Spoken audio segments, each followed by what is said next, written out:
Some people do say, oh yes, you love God because life is easier for you, which is a fallacy.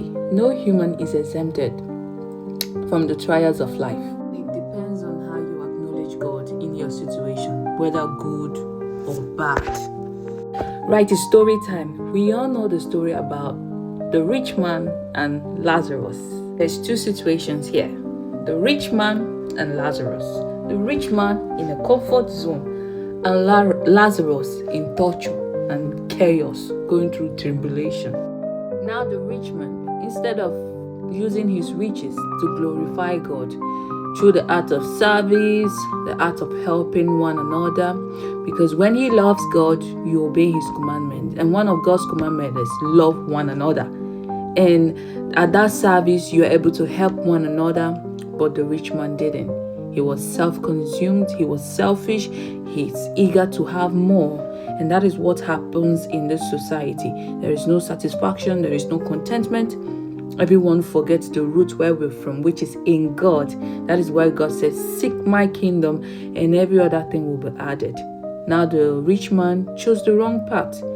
He's consumed with selfishness, self-entitlement, and no love for another. While Lazarus, who is poor, wretched, going through torment in life, when I say he had nothing, he doesn't even have the strength to chase out the dogs licking his foot. He didn't use his situation to go and steal. He didn't use his situation to curse God. Instead, he kept on enduring. A lot of people misunderstand this scripture saying, oh, rich people go to hell and poor people go to heaven. No, there are poor people with their situation who now decide to be wicked. There are poor people who are extremely wicked, and there are rich people who are wicked.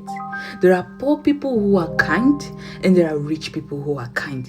Poor people who loves God and rich people who loves God.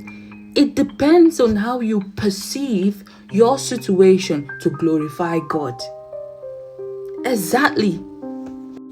The rich man forgot to be rooted in God's nature, serving as an act of gratitude, obedience, and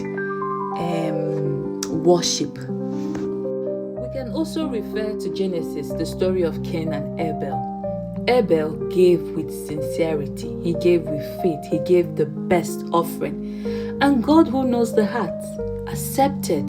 The both of them gave. They gave. But one person's offering was accepted. One person's offering was significant in God's eye. So you should ask yourself, is it about giving or the kindness, my heart, the posture of my heart while I'm giving? And that's the place of love. That's the place of genuine compassion towards others. And I pray that God will continue to help us see the love He has for us and learn